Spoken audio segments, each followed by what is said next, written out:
Hey folks, John Boyum here, coming at you from Arkansas again. I've been here for about 5 weeks now.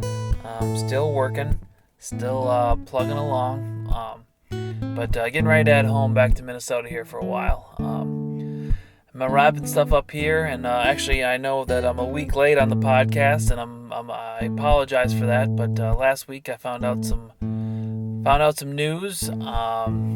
My leg had been bothering me for a little bit, on and off, for a couple weeks, and it finally got to the point where I went in and got checked out, and come to find out that I had developed a blood clot in my leg. So I kind of been dealing with that here for the last week and a half, and unfortunately the podcast got put on the back burner due to that. So, but the leg's feeling a lot better now. I got a doctor's appointment next week to get it checked up on again, and see where we go from there, and just keep my leg working and circulating the blood and getting that all cleaned out. And so we'll just take it day by day, but everything's going good so far. So sorry I'm a week late, but that's the way it goes sometimes. But this week on the podcast, I'm kind of excited about it. I'm not gonna lie, it's a different episode here. It's not the typical me on a ranch with some ranchers and their families and talking cows and whatnot. It's an interview of myself, a friend of mine from high school who I hadn't talked to in about 10 years. Me and him reconnected about a year and a half ago, and come to find out we were both kind of going down this podcast road. So we got together and we interviewed each other for our respective podcasts to kind of use it as a introduction, or let the listeners get to know us type of a situation. So this is my buddy Steve from high school interviewing me and asking me about growing up on a farm and how I got into beef cattle and why I love it so much. So, and trying to be an advocate for it. So, it's a little bit different. But it's neat. It's a chance for you guys, I think, to get to know me a little bit more. And if you got any questions or whatever, just feel free to go and do enjoy. So, thanks a lot, guys. I really appreciate all the time that you guys put into listening to this. It really makes me feel like I'm doing something good. So thanks a lot, guys, and enjoy the podcast.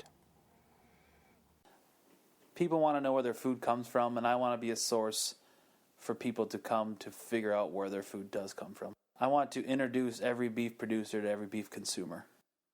Right. You've been traveling the country in a bus, interviewing the most interesting people in the beef industry. Once they truly get what I'm doing, they're kind of all in. Like, they're ready to talk. Like I said, they don't have anything to hide.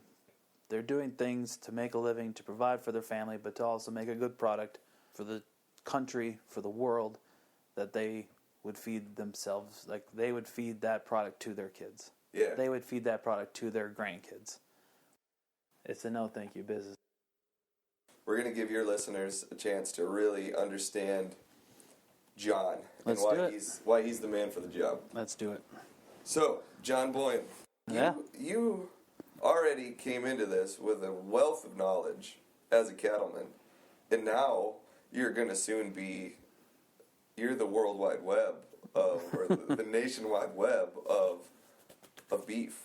So, maybe, hopefully. Let's talk beef. After listening to Will Harris, and then after listening to your podcast, I went and watched 100,000 Beaten Hearts. Yeah. And then that leads you into one that, like the University of Alabama did something on, or the University of Arizona. Like, he's a popular dude. Oh, yeah, he's huge. Like, it's crazy how much following he's got. So I could see like, his Instagram is like 19,000 something. Really? 19.23 thousand. So yeah. He's almost at 20,000 followers on Instagram. I think I could see how when you've been in his presence or something, you're like, this has got to be good. This got to be good. This got to be good.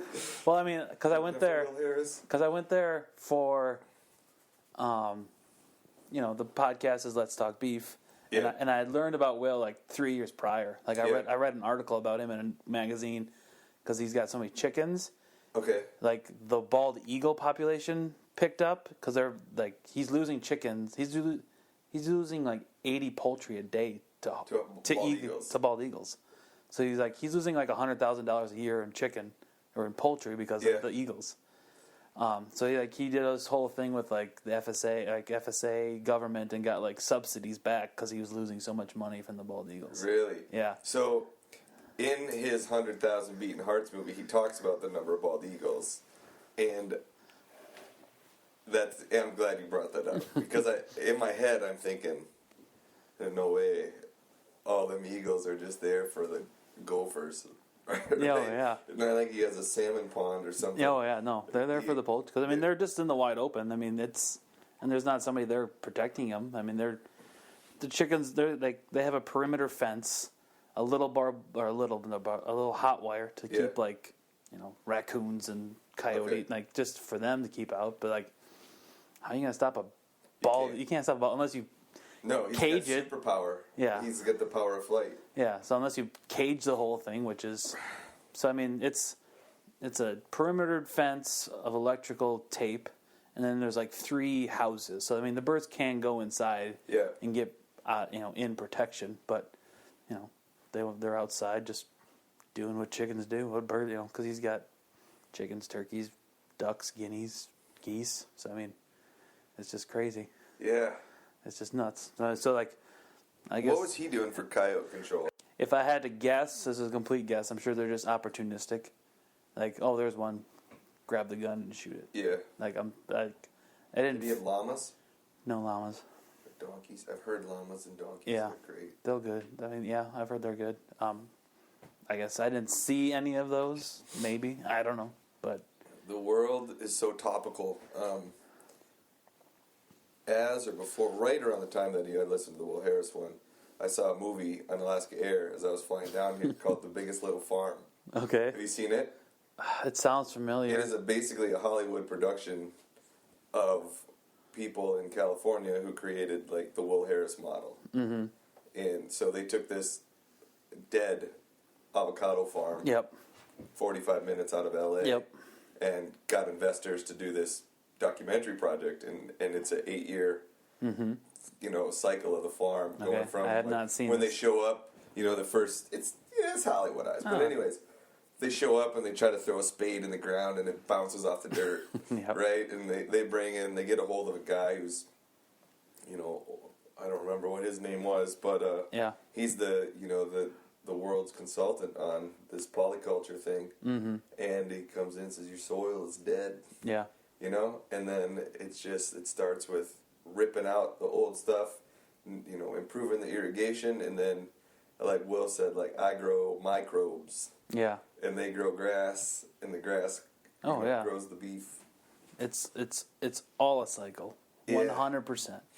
So these people, the interesting thing for them was to follow what you invite in when you try to solve one problem. You invite in another problem. So theirs were like they got all the understory growth in the orchard fine, which brought in snails, because the snails loved the that rich moist grass. Oh, yeah. So like, how do they get rid of the snails? Because the snails eat all the citrus. The ducks. They brought in the ducks. Yep. Right. So the ducks figure that, and then the coyotes come in because they got chickens and ducks everywhere. So like, how do they fix the coyotes? They get, 2 big Great Pyrenees. Okay. That kind of become chicken dogs. Right? Yep. Sheepdogs that become chicken dogs, and it's an endless battle with the coyotes. And then For sure. then the gophers proliferate so much because of the food. So they had to put up owl boxes to get rid of the gophers. And then, it's just like one after another. It took them like 7 years to get everything kind of in balance. But there will always be coyotes. No. There will always be coyotes. You're always going to be losing something to Because nature. coyotes are like, in listening to like Steven Ranella and all those guys, like their podcasts, like I didn't realize that like the more you kill coyotes, the more they populate. Oh, really? Yeah, like they're one of like the few animals in the world. Like there's like 5 or 6 of them. Like coyotes, Canada geese. Like the more you try to extinguish them or whatever, hunt them, they'll produce like the litter trigger a reproductive so like instead of having like litters of like 4 or 5, they'll go to like 8, 9. Oh boy. So like it's just like this whole like so like the more you kill, the more you hunt them and take them out, the more they populate. Oh wow. Yeah. It makes you just. Because growing up when you're deer hunting down where we grew up in South, it's like you see coyote, you shoot it. You shoot coyote, yeah. You just shoot it. And yeah. And so now, like, I find, like, I've never shot a coyote because I've never had. I've had them come through and like I've tried to shoot them with my bow, but like usually they catch me and they run off. Yeah. But like, so now it's just like, oh, there's a coyote.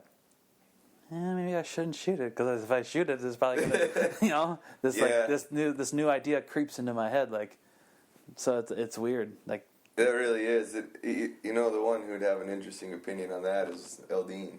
Yeah. You've talked to Eldine.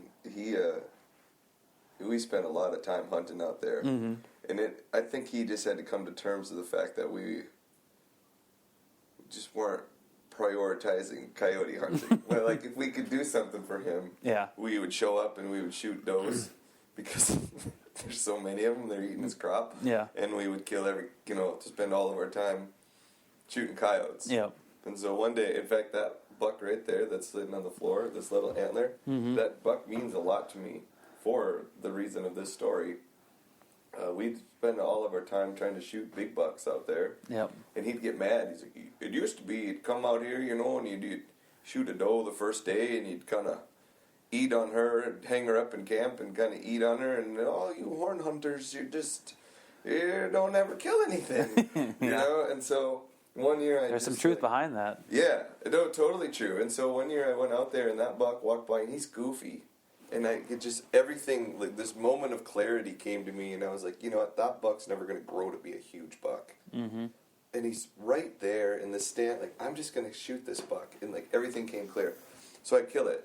And the rest of the week I trapped beavers for him because there were beavers damming something up and made it so he couldn't get across a crossing. Yep. I trapped coons and skunks and his dog even. I came around the next day, he's like, oh, Bud's got a present for you. Bud had killed 4 coons in the middle of the night and had them all laid out for me by the truck. Nice. And then I went coyote hunting for him. Yep. Oh, man, you would have thought that I just gave him a new truck for his birthday. I just went and was like, hey, I just shot a coyote up above the corrals. And now you're talking. Yep. So they, when you're talking about, like, growing up, you see a coyote, you shoot it. Yep. Out there in that country, like, if you see a coyote and say that you just took pictures of it or something, oh man, that's like cutting deals with the devil. Yeah, for sure. Yeah, for sure. Because I mean, that's just, they thrive out there just crazily. Mm-hmm. It's just nuts. And I'm not of the mindset that coyotes kill healthy calves. Probably not. So I think that they get the rap of. But this is just the opinion of Steve Opat. Mm-hmm. I think they get a rap for, you find a cow dead, you assume the coyotes do it, but I think a lot goes on in the night, and they're just doing their role, cleaning up the mess. For the most part, like I don't think they're ever. From the little experience I have with that, I think they don't necessarily go out after them unless they're in a real desperate need. Yeah. But I think if there's a calf or something that's for whatever reason sick or hurt, they're opportunistic. They're opportunistic and they're going to clean it up. But and inevitably, there's going to be a case where one time somebody did catch coyotes running down healthy animals, and that story is going to be the one that sticks and has the most gravity. See what they're doing. Yeah, see what they're doing, and that's going to go viral. But on a day-to-day, moment-to-moment, minute-to-minute basis. Anyways, John, we are here today. We are. We're putting you in the seat. That's right. You've been traveling the country in a bus, interviewing the most interesting people in the beef industry. I think, as your buddy following you on this journey, I said, John, Can you do me a favor? Right? Like, so it's this kind of a friend favor. He said, let's interview you, man. Like, you already came into this with a wealth of knowledge as a cattleman. And now you're going to soon be, you're the World Wide Web or the nationwide web of beef. So. Maybe, hopefully. Let's talk beef. Quickly, who are you? Oh. You know, John, I might be your longest running friend. I am your preschool classmate. It's up there for sure. Yeah, I remember you took me to a Vikings game when we were in first grade, Miss Schroeder's class. We did. We made signs that said to cheer on Chris Carter and Anthony Carter. Anthony Carter. Yeah. Yeah. That was a long time ago. Yeah, so that would have been circa 91, 91, somewhere in there. Yep. Myself, John, and I got reunited, I guess, after splitting ways during college and such. Turns out we both have an interest in, I guess, giving back to our realm. Yeah, that's probably a good way to say it. We dabbled in it, and we found that the best way for us to partake in what we love is to become educators. So I'm in the process of starting a podcast focusing on mentoring novice and young hunters and outdoorsmen, and really trying to rejuvenate the outdoor realm and make sure that there's a new generation coming behind me. Yep. And so I'm kind of exploring this podcast thing. Yep. And now John's he's got both feet in it. He's up to his eyeballs in it. I am in it now. So. And so we're kind of playing a little bit of game. Both of us are practicing our podcast game, but we're going to give your listeners a chance to really understand John and why he's the man for the job. Let's do it. So, John Boyum, cattleman. Got some questions that we wrote down. Can you just give us, at your discretion of how much you want to divulge, what's the story of you getting to the point where you're starting Let's Talk Beef podcast? So for me, I'll just do a real quick beginning to now. Grew up on a small farm, family dairy farm in southeast Minnesota there.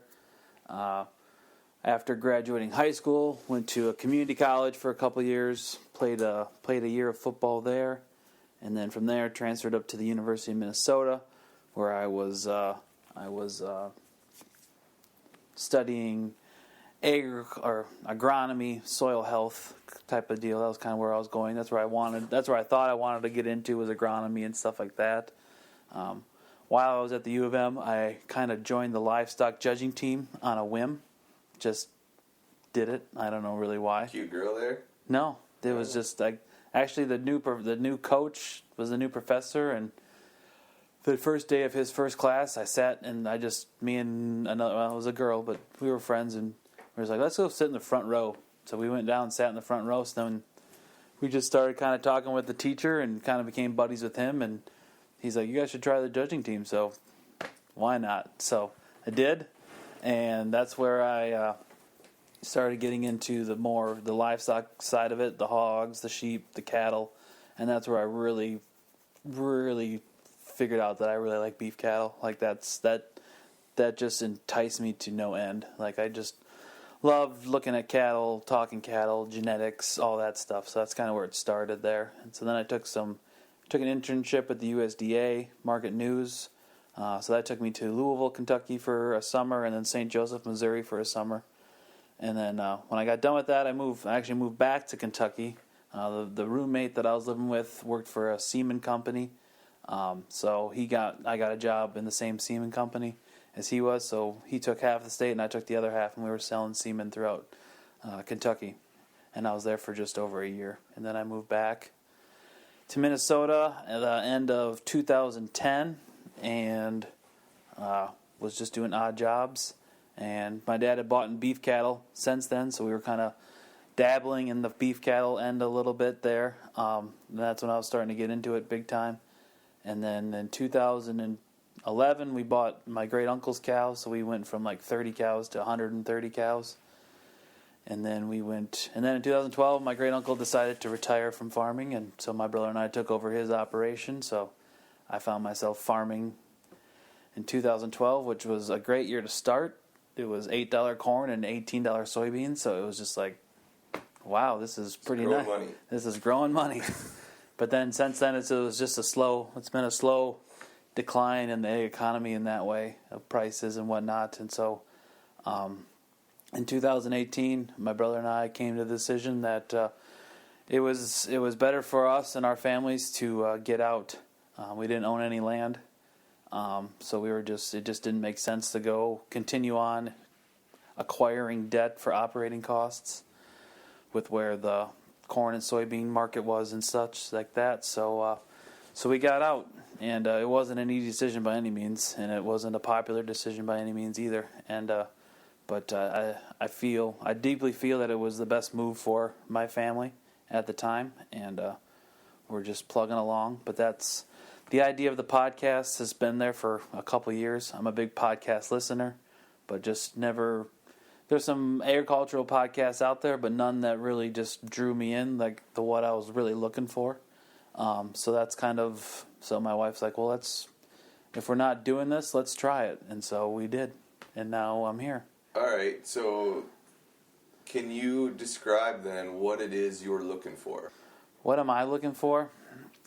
I guess I want beef producers to be understood on a better level.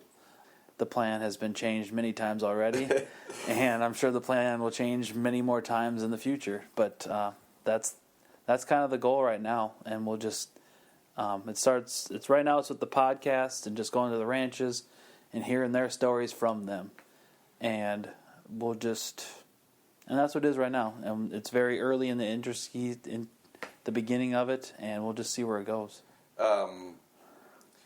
One ranch at a time. I think we've kind of prepped you with some questions of things that listening to every one of your podcasts that me considering myself the consumer. Yep. I wanted to bring these questions to you and say, let's get a producer and a consumer together. So we've prepped, and you talked about plans, and plans are constantly changing. No. I think the first question to go on is, let's talk about going to the producers one ranch at a time. This is the story of the bus. And this is probably your most compelling thing right now. And it's probably the worst thing I've been at is getting kind of the story of the bus out. Like, I have not figured that out yet, and I need to do a better job of that.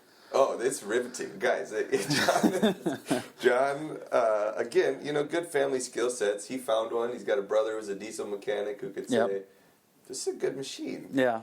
And now... So the bus idea is actually a couple years old. Sam Soholt, he's a hunter. He did a bus, and it's like the public lands bus. He was traveling the country, spreading the word about public lands, and I was just like, God, that's so... I just love that idea. So then I brought the idea to my wife, Megan, and I was just like, it wasn't so much it was just like, let's just buy a bus and like fix it up, and like if we have a weekend where we can get away, like it'll just be, we can jump in it'll be our RV, like, we'll just kind of get one and dink around with it and get it set up how we want, and when we have some weekends that we want to get away, we'll go camping.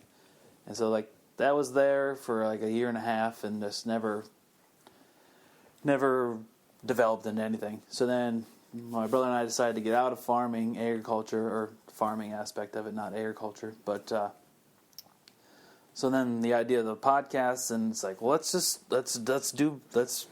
combine the two. Let's get a bus and do it, and we'll go ranch to ranch. And because I really feel that, especially in the beginning of this podcast, the whole me getting to the ranch, meeting the rancher face to face, giving him some time to get to know me is been beneficial. I think it'd be, maybe at some point I'll be able to just call a rancher because I know who I am now and like what I'm doing maybe. Well, maybe after listening to this an interview like this a few times, maybe, for sure. This will probably help, for sure.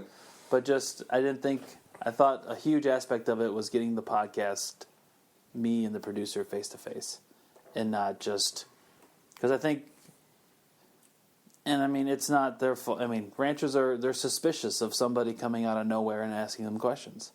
Sure. They don't know where I come. They don't know me at all, and so like most of the people that I've talked to, when I get there and I start asking some questions, they admit that, I made some phone calls to see if you were legit or whatever, and that's fine. Like, I'm glad they're doing that because I want them to feel comfortable around me.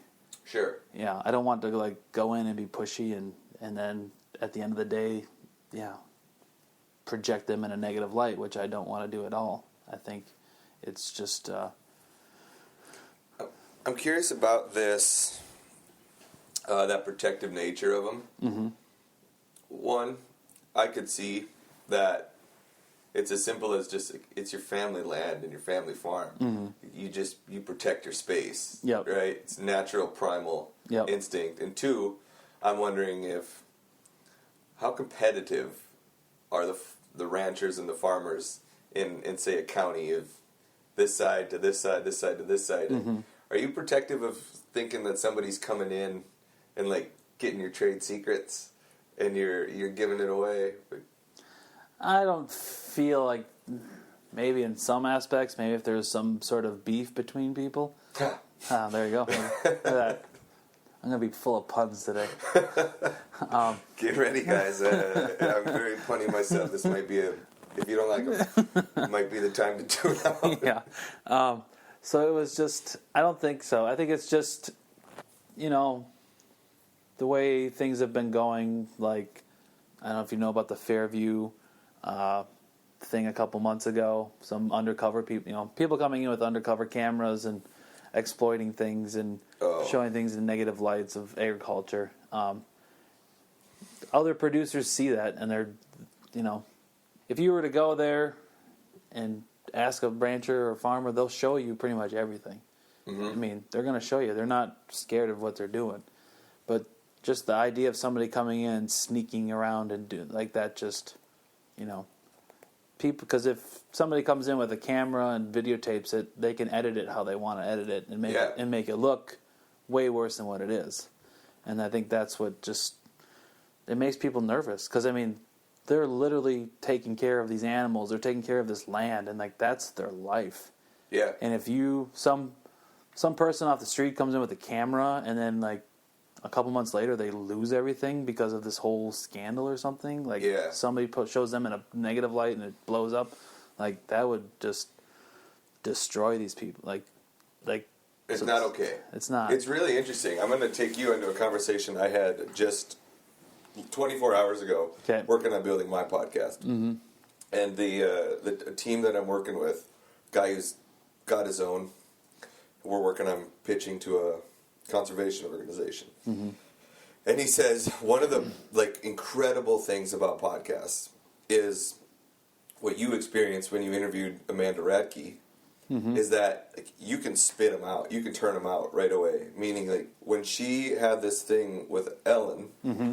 you were able to basically rush out, interview her, and in 5.5 hours from the time that you sat down with the final finished audio file, mm-hmm. you had it released and able to listen to. So a really good thing, you can be now the voice of the cattleman.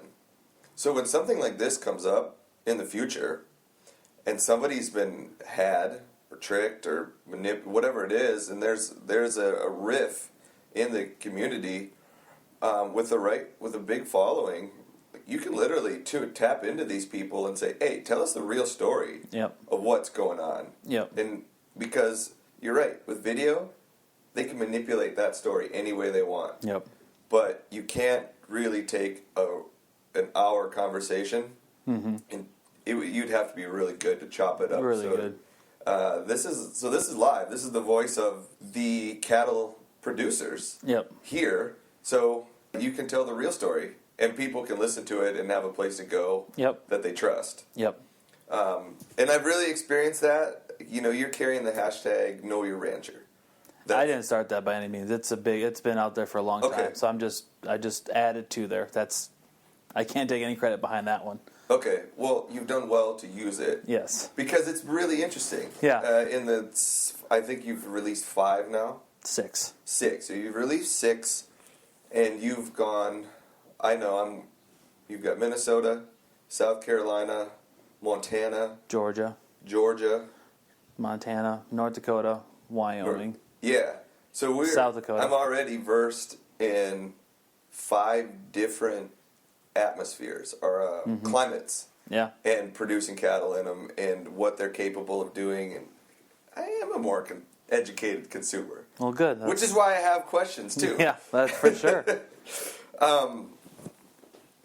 I have a lot of questions from the consumer standpoint. Yep. Just what does good beef look like? Well, I saw that question and I was like, man, I knew he was going to ask that. Something like that. Jerk. Yeah. That's such a weird question. I feel. Well, we consumers are really vulnerable to advertising and marketing. Yep. So we can be plastered with grass-fed, grass-fed, grass-fed, and we don't even know what that means. Yep. But you hear it enough, and you start to think, like, man, this is what all the cool kids are doing. I better do it. Yep. But I mean, in this day and age, we have this plethora of information where we're all smart enough to digest the information and do what we actually believe in or feel is right for us. So, what does grass-fed entail? What does good beef look like? Good beef. Good to me. The term good beef is what every beef producer is striving to do, is just produce the best quality product that they can make. Okay. And so when you start getting into a debate about what is good beef and what is not good beef, I feel like that's where there's a lot of rifts inside of the beef industry. Okay.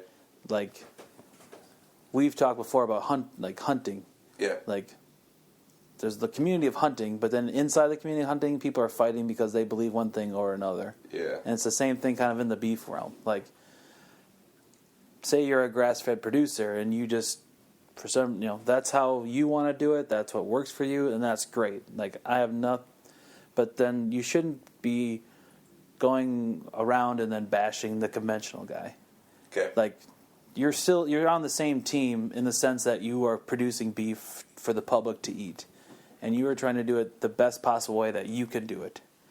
And so when you are fighting amongst ourselves in the inside, that's what allows, we should be a united front. And so I feel like that term good, like I make better, like my beef is better, or this beef is better because it's grass-fed, or it's, no antibiotics. Like, I feel like that term is such a broad generalization term that gets us into trouble. Okay. And so I feel like it's a very, good beef should just be what we're striving to produce. Okay. And not necessarily like mine's better than yours. Okay. That's why that term is kind of, I don't know how to, like, I know where you're going with it, and you want, like, what is the aspects that make good quality beef. Like, I think most of the beef out there is good quality beef. Okay. But it's just, what style is it producing that fits your personality or morals or your values? Like, sure. Like, you don't want to buy conventional beef, you don't want to buy the cheap conventional beef at Walmart, then don't. That's your decision. That's your choice. If you want to go find a guy like Will Harris who's doing it a lot different way, a very holistic way, and that speaks to you, then go buy from him. That's great. Like, as long as you're buying beef, that's... But you have to understand, too, is that the stuff that Will's producing is a higher priced product.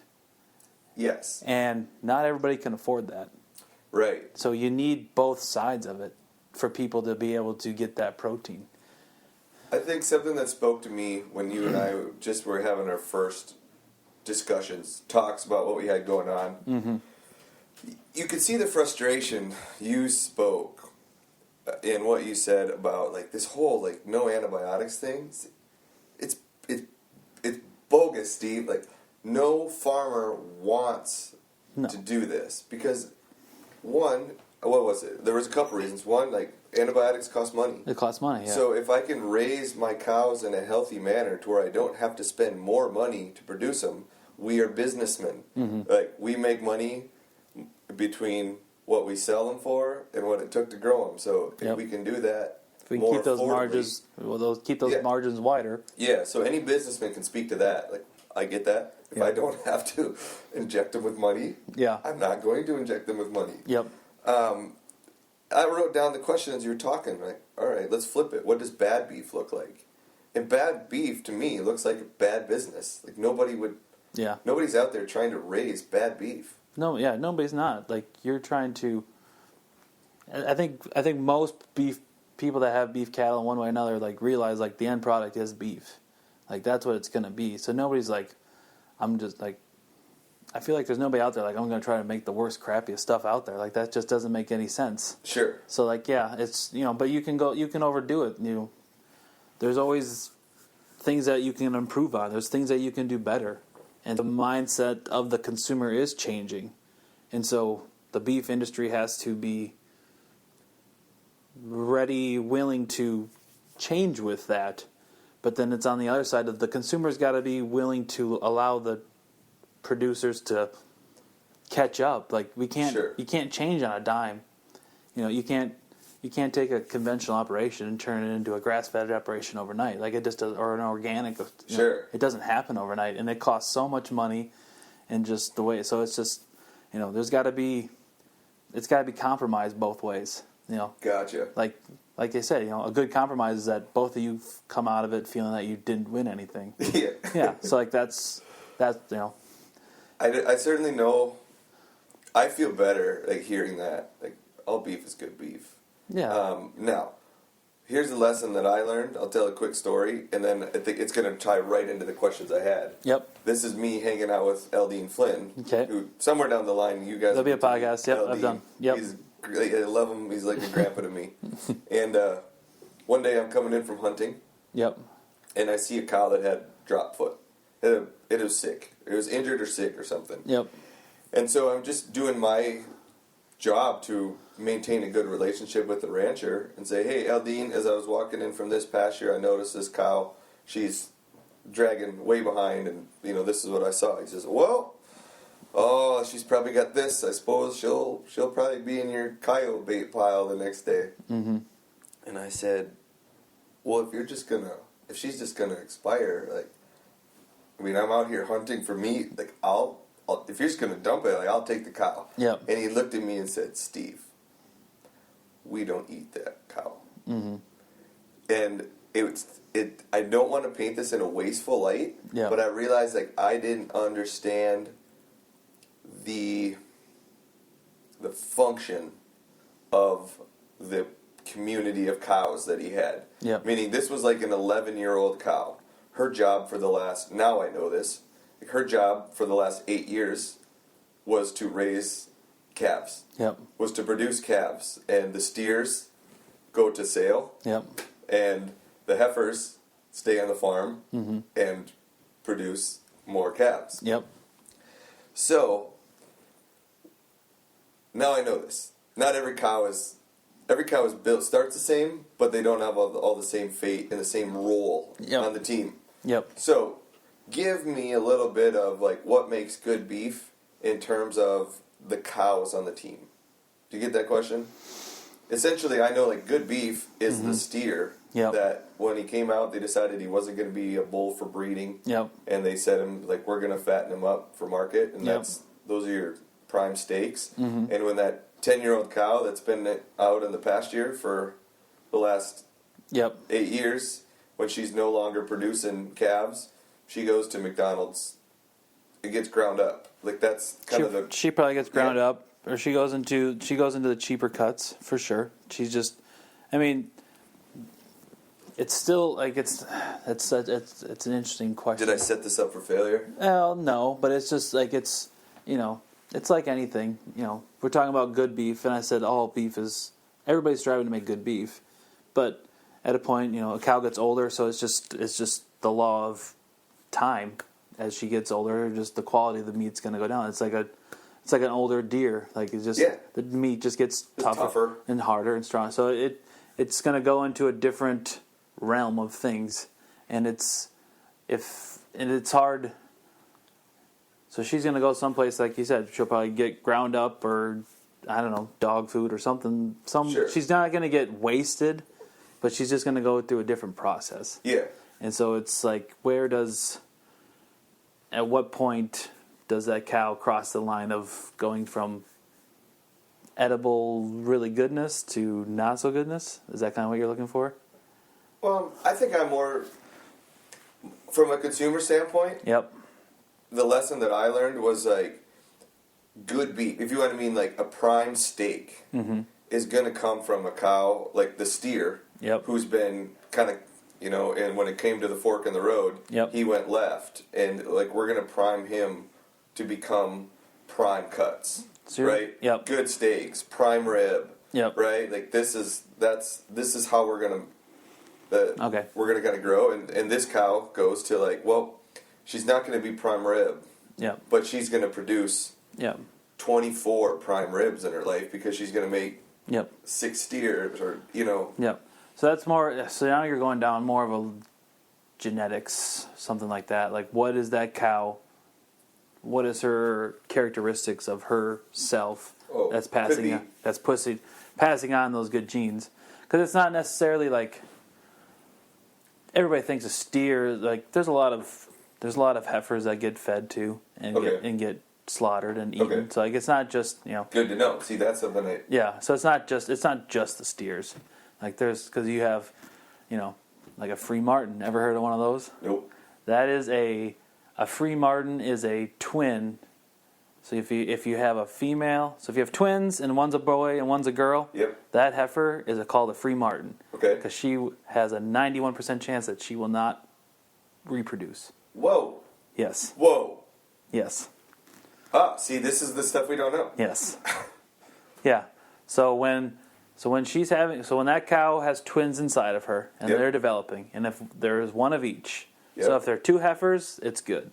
If it's 2 bulls, it doesn't matter.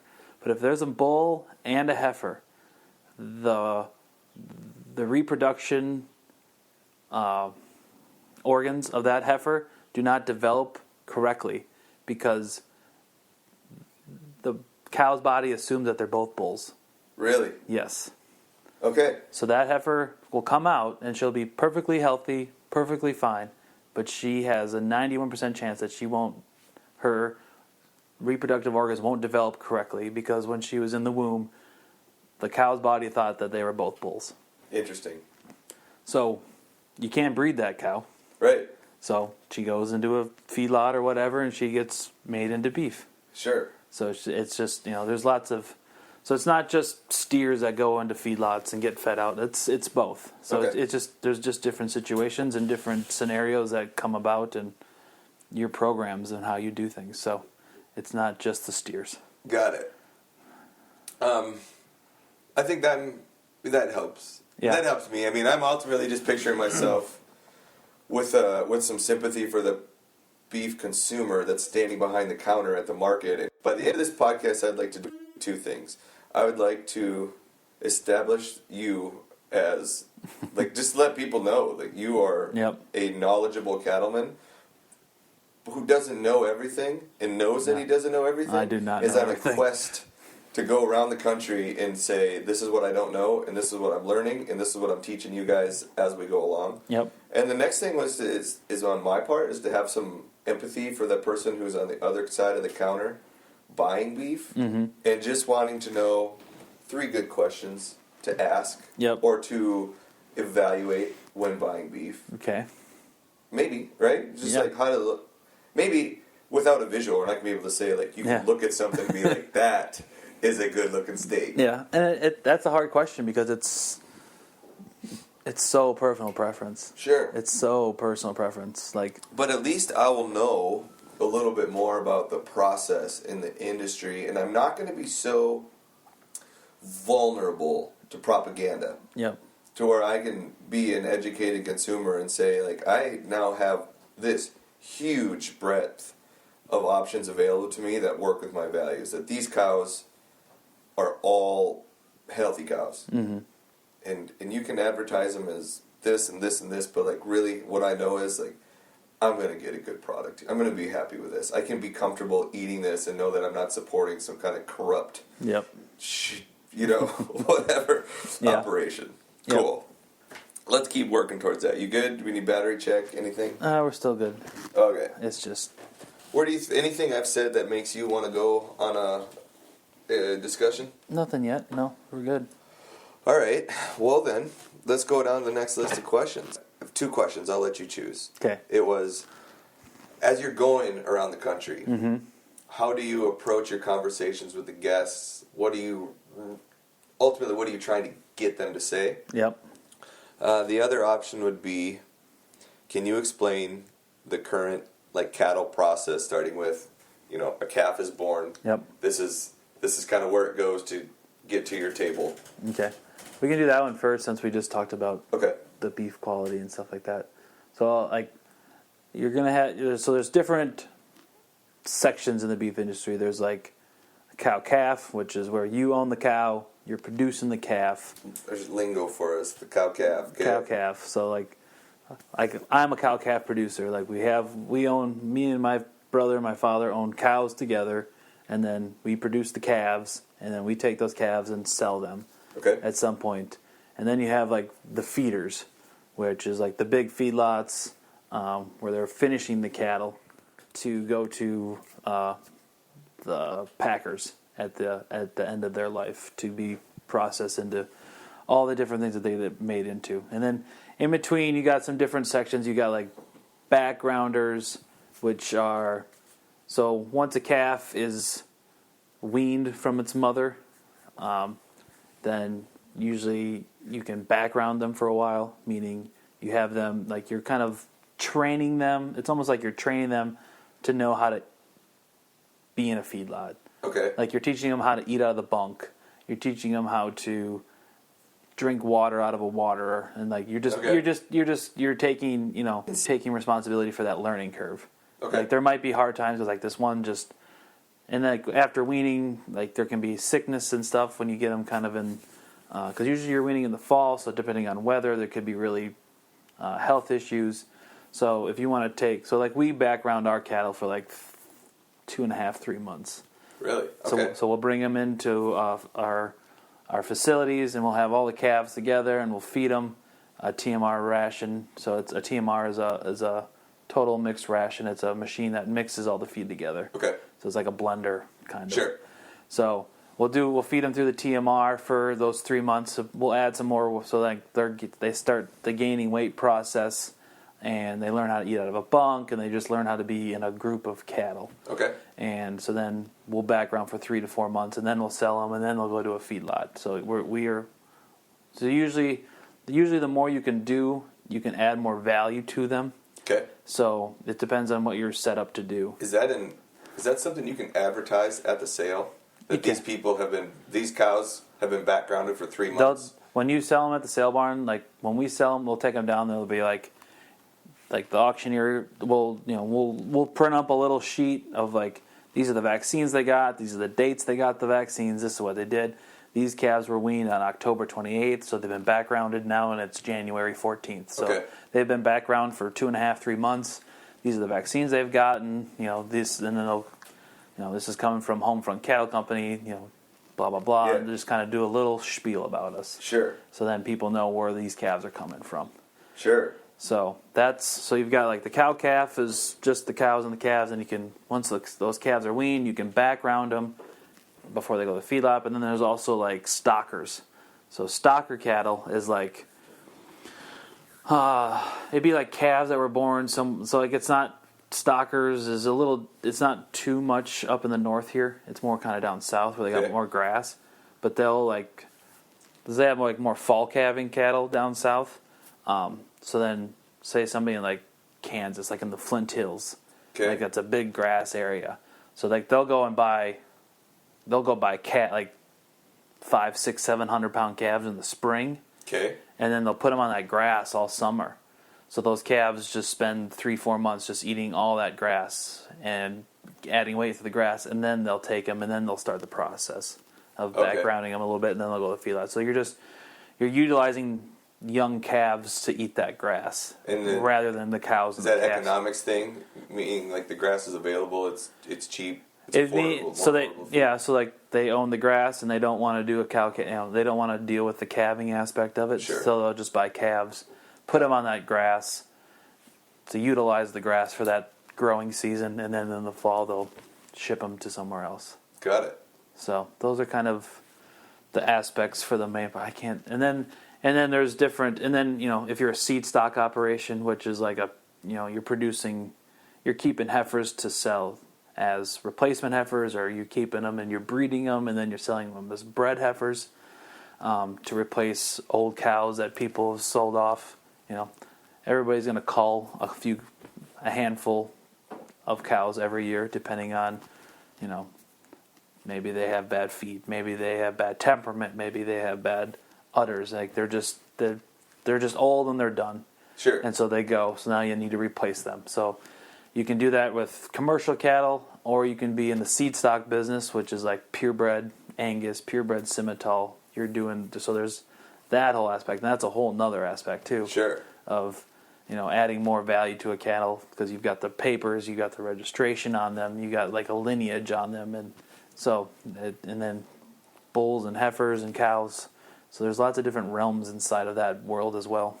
I imagine then there's no right answer. There's a fit for everybody's brain as far as the ranching goes, because this seems to me like you have to understand what your risk, reward, and value profiles are, and what works best for you. 100%.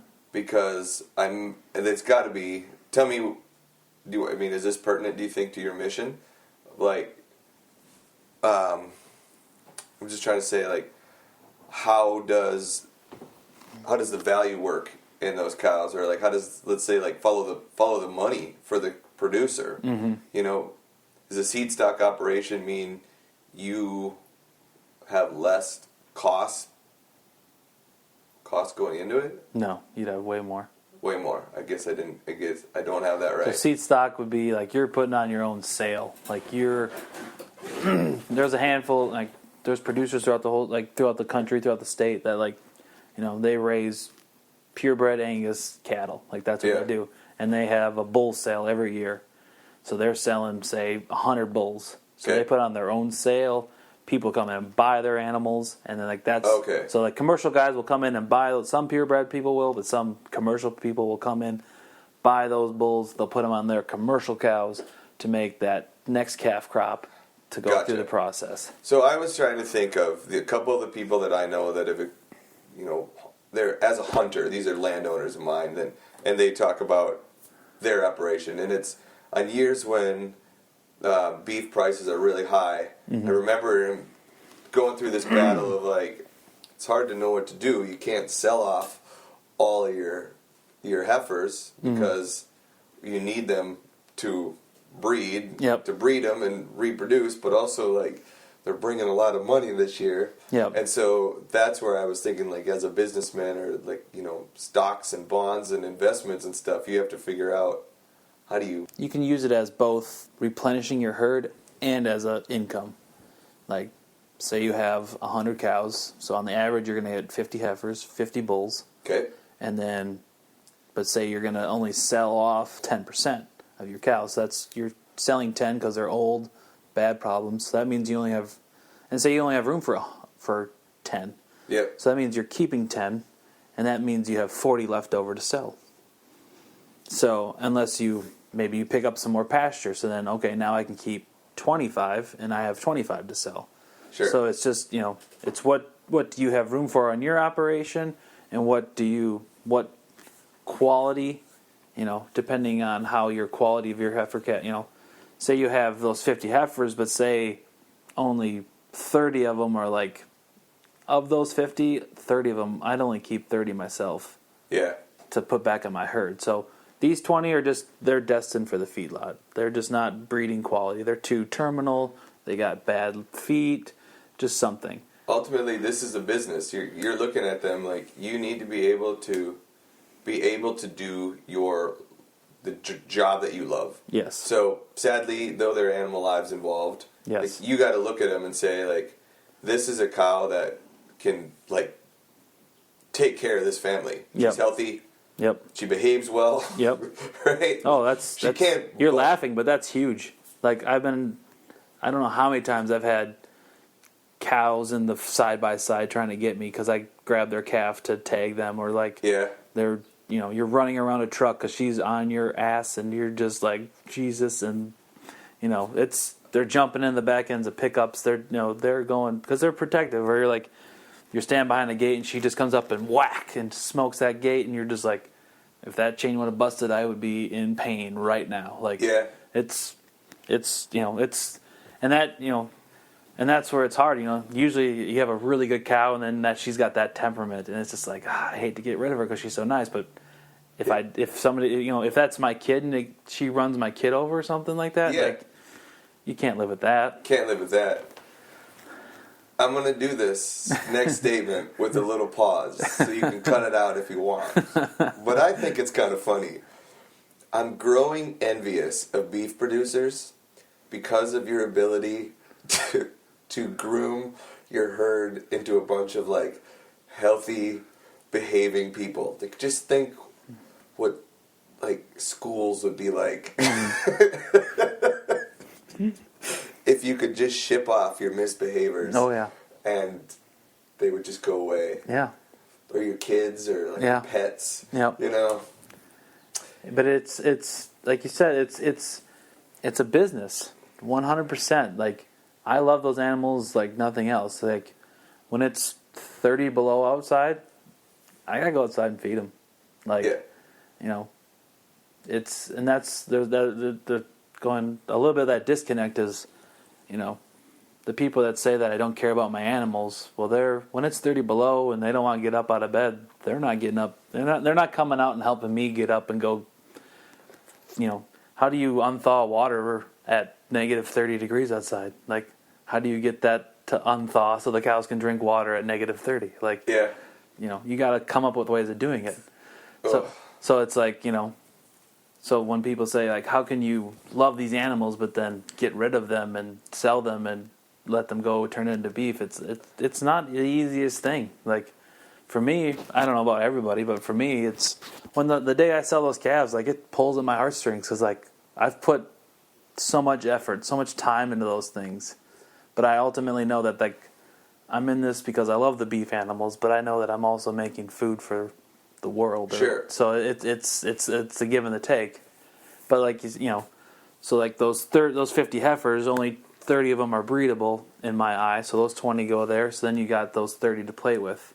So, like, I keep 10 for myself, and then I sell 20. So that's right there. You've taken those 50 animals and turned them 2 different sets of 20 into different incomes and different paths, and then you've reloaded your herd with new young genetics. Gotcha. And it's just a constant. It's a constant flow thing. You really have to have a trained eye for a cow's structure, health, behavior in order to know how to optimize your herd for the greatest health. I mean, you just got to know. I mean, temperament-wise, anybody can see if a cow comes in. Like, she's crazy. Like, she's and you'll go to any ranch you go to, they'll have a story of. I have a podcast coming up with a guy in North Dakota, and, like, the day I met him, he had a T-shirt with a cow on it, and, like, her brand, like, his brand on the cow, and then, like, because his daughters or whatever made the shirt for him, and it's the cow, and it's got the ear tag, and everybody, like, he's like, if you talk to anybody, they know this cow because she was just a crazy SOB. Really? And, like, it's funny because, like, she was just, and, like, it's a picture of a high-headed cow, and she's running, and it's just like everybody. She's like a high school mascot. Yeah. Right. Everybody knew that cow. So it's what works for your operation. Sure. And you're constant. It's like any business. Like, you're always tweaking it. Like, what can I do better to make, and I think that's a big aspect of what we're going through right now. Like, it's no longer really, like, I've been saying it for a while. Like, it's no longer farming. It's no longer ranching. It's egg business. It's become so much bigger. And if you're staying the same, you're gonna fall behind. Oh boy, this is just blowing up into, like, 2 great questions that we had written down. So it's like, it's a fine line of, like, I need to advance my operation to stay with stuff, but, like, these new technologies and stuff, they are expensive. Yeah. And so how do you bring in those new technologies but still have a bottom line where you're making a living and making money? Sure. So it's a very, like I said, it's a very weird time right now in agriculture. And, like I've said for a while, like, it's no longer farming, it's egg business. Okay. I'm I think I want to go into the conversation about revenue streams. Okay.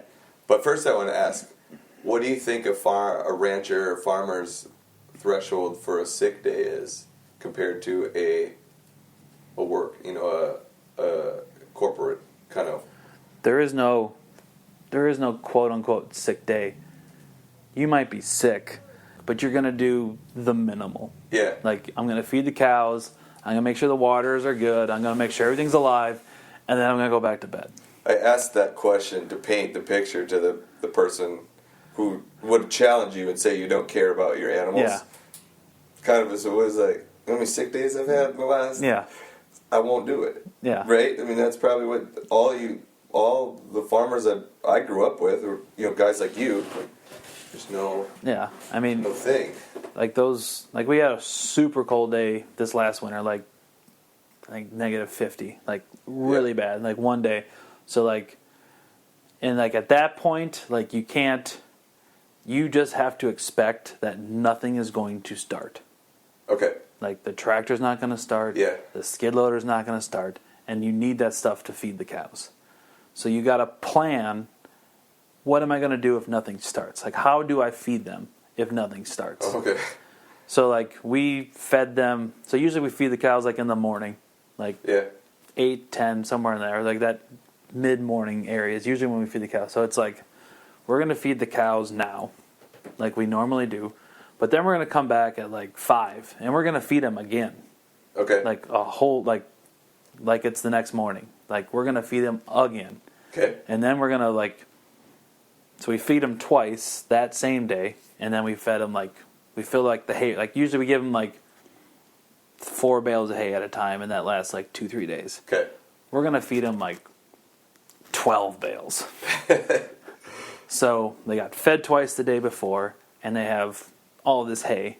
So like that's probably gonna get them through tomorrow because we can't. There's no just even if the Things break. The things are plugged. The tractor's plugged in, but it's just so cold that you can't get it started. And so it's like you got to be thinking, you're looking at the weather, thinking that. But like that day before, when you got to feed them twice and get them 12 bales of hay out to make sure that they make it through the next day. If you're sick on that day, you can't just be like, sorry cows.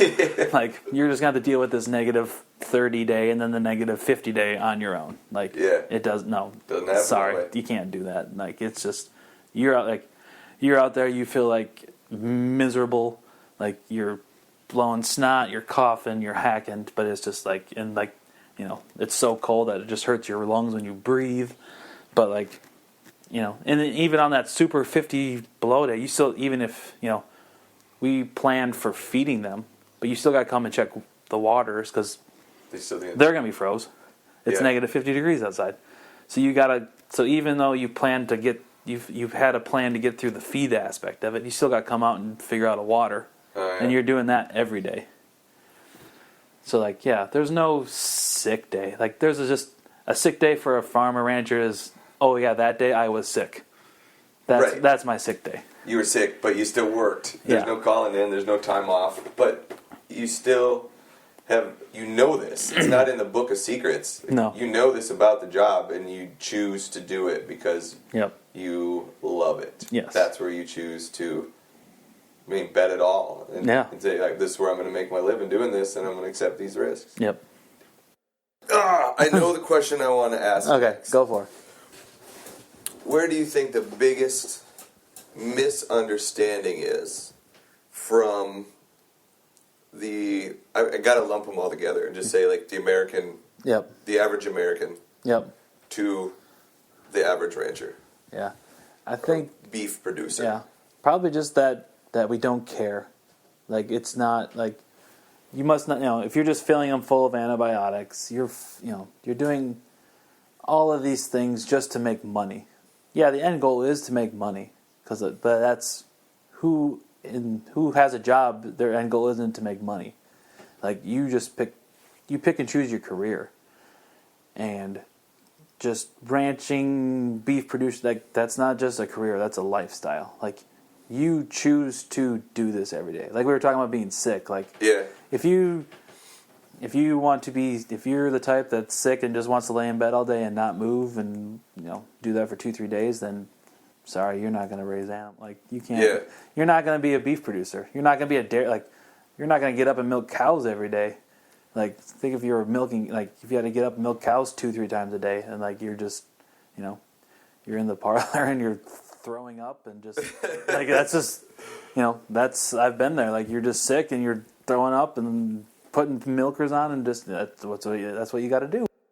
The aspect that we don't care is so blown out of proportion that it's the opposite. Like we care more than you even know. This is really fascinating, and I think I've learned a lot more about the multiple realms that you need to know to be a farmer. Because you are essentially the CEO, the COO, the engineer, the CFO, the worker, and the janitor for your business. And you're the marketer. You're looking at the weather. You're looking at and you have to have the bandwidth to get good at all of that. And now you're telling me that we've moved from like family farm, America homesteading, family farm to now like agribusiness, which is really analytically based, maybe like tech based, analytical. It's more tech based, but it's still families that are. It's still not. Everybody wants to talk about corporate farming. Well, it's not so much yes, like my cattle. It's a corporation. Like it's legally a corporation for. But tax purposes. For tax purposes, for if something were to happen and we were to get sued, like they can only sue the cat, like they can only sue that entity and not me personally.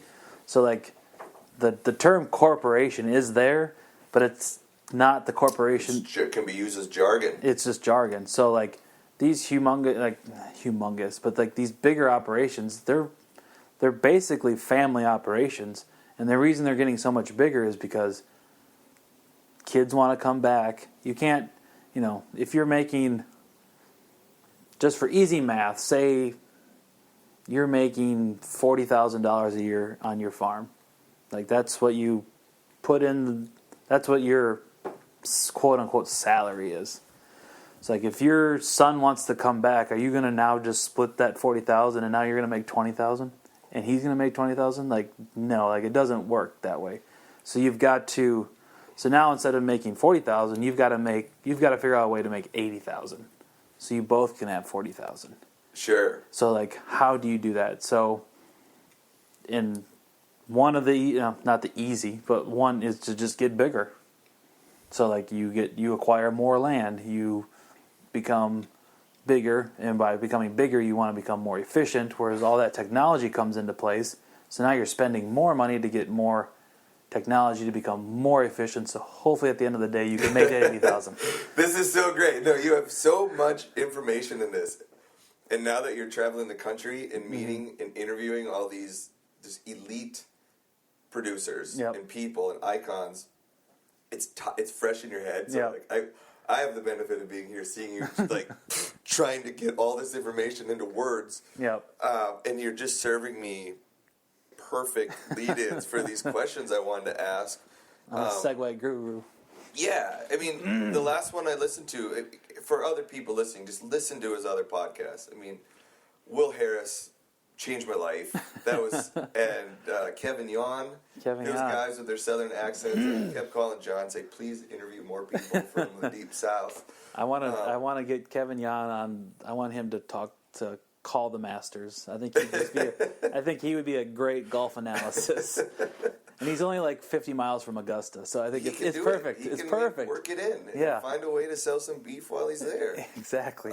You were just talking about this with Amanda Radke on the one I listened to last night. Yep. Talking about how like when someone wants to come back to the farm, they need to make the pie bigger. So that's certainly topical and something I don't think we all realized. I think everybody in the country would love to support family farming. Yep. Which now we're learning a little bit more, like how hard that is to do. The statistic that she used, I think it was 90% of farmers have multiple revenue, meaning a side hustle or multiple revenue streams. In one way, yeah. And it's not so much, there's different aspects of it. Like now it's that main aspect of off the farm income is the spouse has a job now. Okay. Like the wife went to town to get a job, mainly the income is nice because then, her income is going to say groceries and clothes for the kids. Like that's taking that aspect out of the farm or the ranch. But the biggest thing is health insurance. Like that's why they need a job. Like growing up, my mom was on the farm. She raised us. She was a stay-at-home mom, raised the kids, helped out on the farm. She was kind of in charge of like the baby calves. Like that was kind of her aspect. And then towards the year I graduated, so we graduated in 2003. That fall, it got to the point where she needed to go get a job just so they had health insurance. Okay. So my mom started working went back to a real job, like for the benefits and all that in 2003. And that's where most agriculture producers are at now is like they need somebody getting that insurance because you can't afford to pay for it yourself. Because I mean, right. I don't know. I mean, that's your downside protection. Because I mean, if you're making, like in that scenario I just threw out, you're making $40,000 a year, but to pay your own health insurance, they say is like close to $25,000. I mean, that's half of your income right there just to health insurance. Yeah. So now, if your son wants to come back or whatever, so now you've got to make $60,000 for you to pay for health insurance and get that $40,000. But now if your son, so now you're going from. It's huge. Going from 40 to 80, now you're going from 60 to 120,000. How do you do that? Yeah. Yeah, absolutely. And I like the fact that she said, like, well, then I think like the average millionaire has 7 different revenue streams. And that's where that's kind of my aspect of like, you can't just farm anymore. It's got to be ag business. You've got to find those different streams to make different things. And it's been really interesting listening to your other guests who it's usually been the next generation coming back that has made these guys open up their own market, like work towards farm to table. Yep. Or what else have they done? The other people you've interviewed. Well, like Jared and Becca Creasy. I mean, they got the fencing. They've got custom hay. They bought a butcher shop. I mean, they're first generation, so like they are just jumping 100% feet first into agriculture. But I loved interviewing those two. Those two are just so passionate about agriculture. They are so together on what they're doing, and their dreams and their focuses are just amazing. And it was just like I've said this about everybody, but I wish I was only there for like 5-6 hours. Not even 3-4 hours. And I mean, I wish I was still there. Yeah. I mean, they were just so amazing. Such strong people. You've been working on people's farms kind of as you're there, right? For the most, this second trip was, this first trip, but we went to Georgia, no. Okay. We were just moving too fast. Okay. Like, we didn't have time to sit.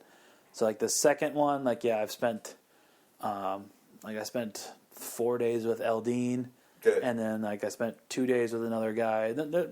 There's some that just don't. Like, I try to spend 2-3 days with them. Yeah. But it just doesn't always happen that way. I had a guy in western or mid-central North Dakota that I was with him for maybe 12 hours. Yeah. And we did the podcast in a tractor. Okay. Like, that's coming up. Like, they run 20,000 acres. They were in the middle of wheat harvest. He runs the grain cart. The only chance he came and showed me the cows in the morning for like an hour. He left. I went and found him, got in the tractor, and we just went back and forth between the semi and the combine, and we just talked cows. And then recently, I did one in Wyoming with a guy, and that's a big operation. They have many things going on, many entities, and he is the CEO of the operation. It started from a family, and it's transitioned. The family still owns it, but the family is hiring outside people to run it. So he was hired to be the CEO. So he's not a family member, doesn't own it, but he is the CEO of this operation. Really? And he had an hour and a half to meet with me. That was it. We got there. I grabbed the recorder. We jumped in the pickup truck. I mic'd him up, and because I was like, I want to see the farm. I want to see the operation. He's like, well, I can show you. Like I was like, I'll tell you what. Let's jump in the truck. I'll hook you up. We'll do the podcast, and you just drive around, and I'll just look at things. This has got to be one of the most pure Yeah. podcasts that you could listen to. Yeah. So the podcast was like an hour and 10 minutes. And literally the whole time we were just driving around. He took me to the feedlot.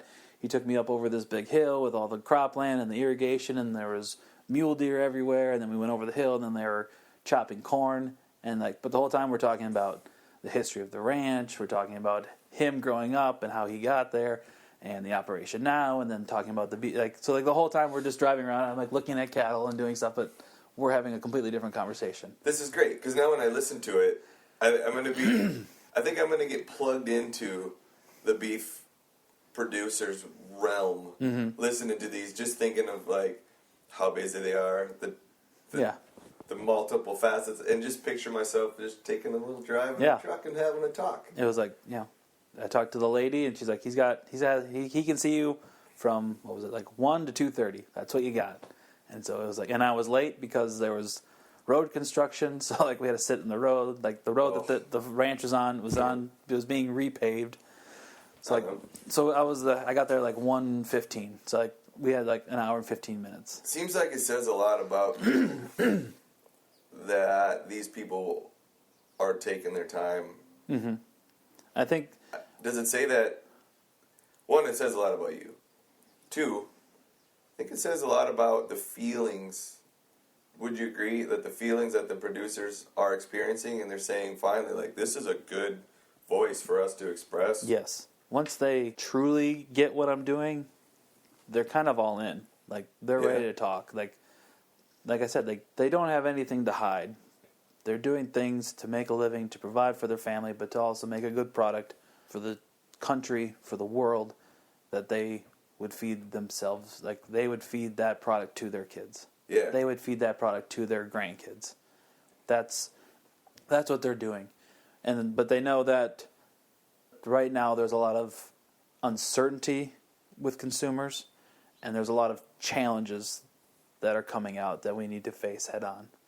Sure. And so once they realize, once they get comfortable enough to okay, this guy is from agriculture, grew up on a dairy farm, is into beef cattle, just drove his wife and 2 kids in a bus across the country to get here.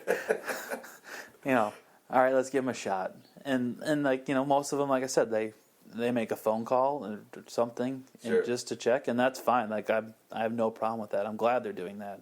Well, that probably goes to show the small degree of separation of everyone in the cattle industry. Is that to a point? Pick up on that? To a point. They can.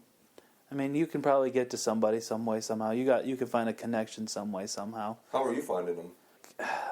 Either it's just I work some sort of connection that I was in the beef industry. Simmental was kind of my breed, so I've got some connections through Simmental Association and whatnot. Or like Kevin Yan and the Creases. I had a former college friend who's now down in Georgia working down there, so I called her up and she gave me those 2 names, and that was home runs out of the park. But Will Harris, I read an article about him, and 3 years ago, and just I want to get there. That seems such a cool place, and so I just emailed him and got it to work. Or like in Montana, it's been a little harder. I don't really have that many connections in Montana. So it's just kind of all right, this is the general area that we want to be in these days. So then I kind of just start Google searching and find a ranch and call them up and just say, this is me and this is what I'm going on. And both well-connected and brave. That'll get a guy long ways in this world. You just got to. And then, that's just kind of how I play it. And then the biggest downfall has probably been I usually talk to the husbands, and their communication skills with their wives is probably not the greatest. So I show up in a bus and they're like, I just found about this 3 hours ago. So we got to kind of figure it out. But everybody's been really welcoming, really great, and truly and on they say note, thank you to me of what I'm trying to do. On that note, I think I'm confessing a little bit of stereotype or naivety here. Sure. The wives of the the husband, right? I think ranching is very much cast in my mind as like a male profession. Yep. It has been riveting to hear how like articulate, well-spoken, educated, savvy, sexy, like the wives are in the operation. They are mostly, I mean, unless it's in the position of where they need to have a job for health, if they can't figure out a way, like, the women are 100% part of that operation. Probably even more so, in a quote, running the place. They seem like the beating heart of it. For sure, 100%. Like they provide the drive and emotion and idea. Yep. And the men just provide the brawn. I don't know.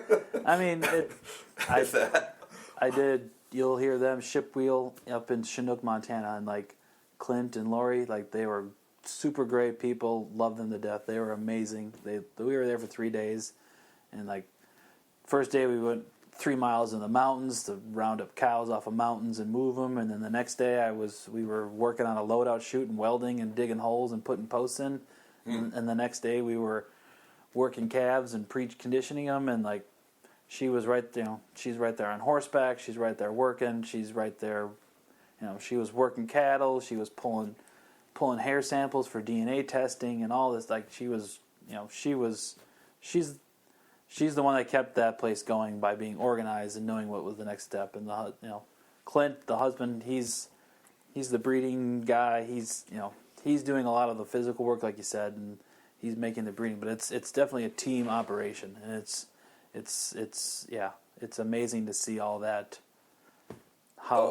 How those women work together, just like Aldine and his wife. I mean, they're in their 70s. Yeah. And they're just, the two of them, and they're still running 150 cows out on a 100,000 acre pasture and running cattle through. And it's funny. 2 70-year-olds. Seems like every time I show up out there, she's always the one that just got attacked by the. Oh yeah, for sure, 100%. Yep, I heard many stories of that. Many stories of We could go through my Facebook feed, and seems to be a pretty routine string of messages about Sandra getting put up on the fence by a bull. Yep. John, 13 minutes ago I set a timer for 25 minutes to respect people's time and try to nudge us to wrap this up. And in this last 13 minutes, I feel like we just painted the picture of what you got going on so well that there's no use just talking our way through the last 10 minutes. We just wrap this up and say, all right. Listen to the other episodes. Yeah. Listen to this one now that you know what's going on. Go listen to those other ones and just learn about these people and be impressed with the whole family operation. Husband, wife, and the generations beneath them. Yeah. It's riveting. It is. It's an untold story that I find it so compelling. Like me as a person in the beef industry, like I've learned that I love talking to these guys about their family history, their ranch history. Like I just am like, how did this start? How did your family get here? How did this ranch become part of your operation? I'm just enthralled by that. Like it's just like my hour-long podcast. Like I'm hoping to spend at least half an hour on that family history, that ranch history. Oh yeah. I could talk about that all day. It's just fascinating. If you didn't have a belief in a higher power or some kind of greater orchestrator, I think I've listened to all 6 of them now, where you're at in this phase, and it seems like every one of them has this moment of serendipity where a ranch fell into their hands, and they seem like the right person for that ranch at the right time. There's a lot to that, to a point, for sure, but it's also, there's that aspect of right place, right time to it too, but it's also they know how to work, and they're going to work hard. And they have a vision, they have a passion, and if they didn't have that, they wouldn't be doing this. And it's sad. In an aspect, it's sad too, in just seeing how hard these people work and how unappreciated they are by the consumers. Like the consumers don't know, and that's what I'm trying to do. Like I'm trying to help the consumers learn, like I've said before. But it's like like we talk about being sick, like. There's nobody when they are eating that meat at the end of they take that steak off of the grill and put it on their plate. they're not calling up ex rancher in Montana saying, "Hey, that day that you were really sick, I'm really glad you came out there." Because that beef was delicious. It was really good. But I just want to say thanks for doing that. Like, you don't get that. It's a no thank you business. Whoa, wow. It's a no thank you business. This leads us to a good point, and that's a call to action for listeners, right? A good ask. And one is, follow John and follow what do you think the best hashtag? Know Your Rancher? Know Your Rancher. That's probably the best one. I mean, you can just that feed is people are posting to that every day. You can just people putting pictures of them and their cows and doing stuff on the ranch. It's a very cool follow. So if you get an opportunity, check that out. It's a cool one for sure. Cool. I think that'll make our food taste a little bit better. Yep. Knowing this. 2, thank a rancher.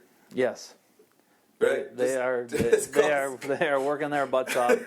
You have no idea. Thank a rancher. And 3, eat more beef. Yes. Just eat beef and love it. Yes. Know that it's good. It's good for you. Very much and so. it comes from it was made with love. It was. It really was. Yeah, we can certainly see that. I got nothing else. I see people walking by with U of M sweatshirts on. It's getting close to game time. We're game time. Let's go. Let's go eat some beef. Thanks, Steve. I appreciate this. Yeah, we'll do it again. We'll do it again for sure. We'll do it again. Thanks. Bye.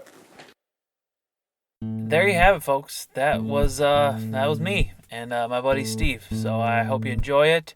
Thank you for taking the time to listen to it. And if you get a chance, I'd really love it if you could go give me a 5-star rating and maybe leave me a review in wherever you download your podcast from. And if you get a chance, like it, share it on Facebook, Instagram, tell all your friends and family.